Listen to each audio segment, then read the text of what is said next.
صفوں کو سیدھا کرنے کی تلقین کرتے ہوئے کہا کہ مت سمجھنا کہ میں صرف آگے دیکھ رہا ہوں، میں آگے بھی دیکھ رہا ہوں، میں پیچھے بھی دیکھ رہا ہوں، تمہارے رکوعوں کو بھی دیکھ رہا ہوں اور دلوں میں پیدا ہونے والے خشوعوں کو بھی دیکھ رہا ہوں۔ یہ حضور کی نظر کا کمال ہے۔ اور حضرت عبداللہ ابن عباس رضی اللہ تعالیٰ عنہ فرماتے ہیں کان رسول اللہ صلی اللہ علیہ وآلہ وسلم یرا فی اللیل فی الظلمہ کما یرا فی النہار فی الضوء۔ حضور رات کی تاریکی میں یوں دیکھتے تھے جس طرح دن کے اجالے میں دیکھتے تھے۔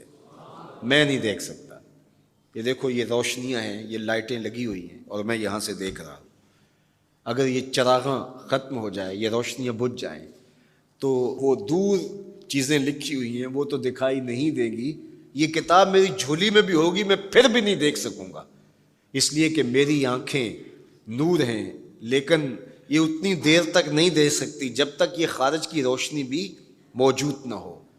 لیکن حضور سراپا نور ہیں، حضور ظلمت میں بھی دیکھتے تھے، روشنی میں بھی دیکھتے تھے۔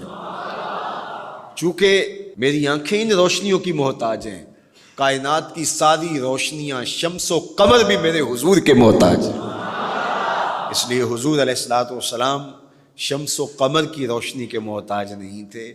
حضور کی مبارک آنکھیں جو ہیں وہ اندھیرے میں بھی دیکھتی تھیں اور حضور کی آنکھیں روشنی میں بھی دیکھتی تھیں۔ آقا کریم علیہ السلام نے ایک موقع پہ ارشاد فرمایا وَإِنَّ مَوْعَدَكُمُ الْحَوْض وَإِنِّي لَأَنظُرُ إِلَيْهِ مِن مَقَامِي هَٰذَا، بخاری مسلم باقی کتب حدیث میں موجود ہے۔ فرمایا کہ تمہارا جو حوض کوثر پر وعدہ ہے جہاں میں تمہیں جام بھر بھر کے دوں گا، فرمایا میں یہاں کھڑا ہوں اور یہاں کھڑے ہو کے اس کو دیکھ رہا ہوں۔ حضور یہاں کھڑے ہیں اور وہاں دیکھ رہے ہیں۔ ایک دن حضور صلاۃ الاستسقاء پڑھا رہے تھے، جب بارش نہ ہو رہی ہو تو اس کی جو نماز پڑھائی جاتی ہے اللہ کے حضور دعا کرنے کے لیے تو اس کو صلاۃ الاستسقاء کہا جاتا ہے۔ ام المومنین سیدہ عائشہ رضی اللہ تعالیٰ عنہ سے مروی ہے۔ تو نماز پڑھاتے پڑھاتے حضور نے ہاتھ آگے کیا پھر پیچھے کھینچ لیا، تو عمومی طور پہ ایسا نہیں ہوتا۔ تو صحابہ نے جب دیکھا تو بعد میں کسی نے پوچھا حضور آج نماز میں آپ نے ہاتھ آگے بڑھایا اور پیچھے کھینچ لیا، مجھے بتائیے کہ حالت نماز میں نظر کہاں ہونی چاہیے؟ جائے سجدہ پہ ہونی چاہیے نا، لیکن صحابہ حضور کو دیکھ رہے ہیں۔ اللہ اکبر۔ صحابہ سے کسی نے پوچھا کہ تم بتاؤ ظہر اور عصر کی نمازوں میں حضور قرات کرتے تھے؟ کہا ہاں کرتے تھے، بخاری میں ہے۔ تمہیں کیسے پتہ ہے کرتے تھے؟ کہا نحن نعلم باضطراب لحیتہ، ہم حضور کی مبارک داڑھی کی جنبش سے اندازہ کرتے تھے کہ قرات ہو رہی ہے۔ معلوم ہوا نماز بھی چلتی رہتی تھی، رخ محبوب کی دید بھی ہوتی رہتی تھی۔ اور اقبال کہتا ہے شوق تیرا اگر نہ ہو میری نماز کا امام، میرا رکوع بھی حجاب میرا سجود بھی حجاب۔ اللہ اکبر۔ تو حضور نے ہاتھ آگے بڑھایا اور پھر کھینچ لیا۔ پوچھا گیا حضور یہ آج نماز میں ایک نئی چیز ہم نے دیکھی، آپ نے ہاتھ آگے بڑھایا پھر کھینچ لیا؟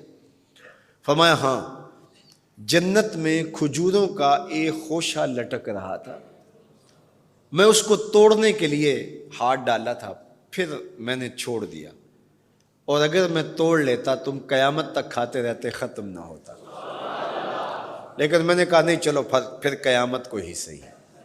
اب حضور کھڑے کہاں ہیں؟ مدینہ المنورہ میں، اور جنت کہاں ہے؟ سدرۃ المنتہا سے اوپر۔ سر پٹ گھوڑا دوڑے اور تیز رفتار گھوڑا، تازی گھوڑا، 500 سال دوڑنے کے بعد پہلے آسمان تک پہنچے، پھر اتنی موٹائی آسمان، پھر دوسرا آسمان، پھر تیسرا آسمان، درمیان میں پھر خلائیں بھی، پھر وہاں سے 7 آسمانوں کے بعد کہیں سدرۃ المنتہا، اور قرآن بتاتا ہے کہ جنت بھی سدرۃ المنتہا کے پاس ہے، پھر آگے جنت، اور جنت کے جو درخت ہیں وہ 70,000 سال کی اونچائی پر ہیں، وہاں لٹکتی ہوئی کھجوروں کے خوشے، اور حضور علیہ السلام نے یہاں کھڑے ہو کے ہاتھ بڑھایا اور وہاں حضور کا ہاتھ پہنچ گیا۔ یہ ہاتھ کے پہنچنے کی منتہا نہیں ہے، ضرورت یہاں تک کی تھی لہٰذا یہاں تک پہنچا، اگر ضرورت اس سے آگے کی ہوتی تو آگے بھی پہنچ جاتا. تو حضور کا ہاتھ یہاں سے یہاں تک پہنچا. یہ حدیث پاک میں نا، میں اور آپ ہاتھ اٹھائیں تو ہمارا ہاتھ کہاں تک پہنچتا ہے؟ 5 فٹ قد ہے تو 3 فٹ اوپر ہاتھ پہنچ جائے گا، تو ہمارا ہاتھ 8 فٹ تک پہنچے گا، زمین سے 8 فٹ تک. چلو کسی کا 9 فٹ تک پہنچے گا، کوئی چھلانگ لگا کے اچھل کے اوپر لے جائے گا تو 10 فٹ تک پہنچ جائے گا.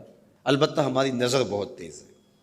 ہماری نظر پہلے آسمان کے ٹمٹماتے ہوئے ستارے دیکھتی، دوسرے آسمان کے ستارے بھی دکھائی دیتے ہیں، تیسرے آسمان کے ستارے چاند سورج میں دکھائی دیتا ہے. ہمارا ہاتھ 3 فٹ تک یا 10 فٹ تک پہنچتا ہے، نظر تیسرے آسمان تک پہنچتی ہے، اور جس کا ہاتھ جنت تک پہنچتا ہے اس کی نگاہ کہاں تک پہنچتی ہوگی، اس کی نظر کا کمال کیا ہوگا. اس لیے فرمایا انی ارا ما لا ترون واسمع ما لا تسمعون، جو میں دیکھتا ہوں وہ تم نہیں دیکھتے، جو میں سنتا ہوں وہ تم نہیں سنتے. اپنے حواس کو نبی کے حواس پر قیاس کرنا یا نبی کے حواس کو اپنے حواس پہ قیاس کرنا سوائے جہالت کے اور کچھ نہیں ہے. چے نسبت خاک را بعالم پاک، کہاں ہم کہاں ان کی ذاتیں بابرکات. اس لیے فرمایا انی ارا ما لا ترون واسمع ما لا، جو میں دیکھتا ہوں وہ تم نہیں دیکھتے، اور جو میں سنتا ہوں وہ تم نہیں سنتے. اللہ اکبر. ہماری آنکھیں تو چمکتے ہوئے سورج کو دوپہر کے وقت نہ دیکھ پائیں، چندھیا جائیں، آنکھوں میں پانی اترنے لگے، اور محبوب کی آنکھیں بے حجاب دیدار رب کریں. اور قرآن کہے ما زاغ البصر وما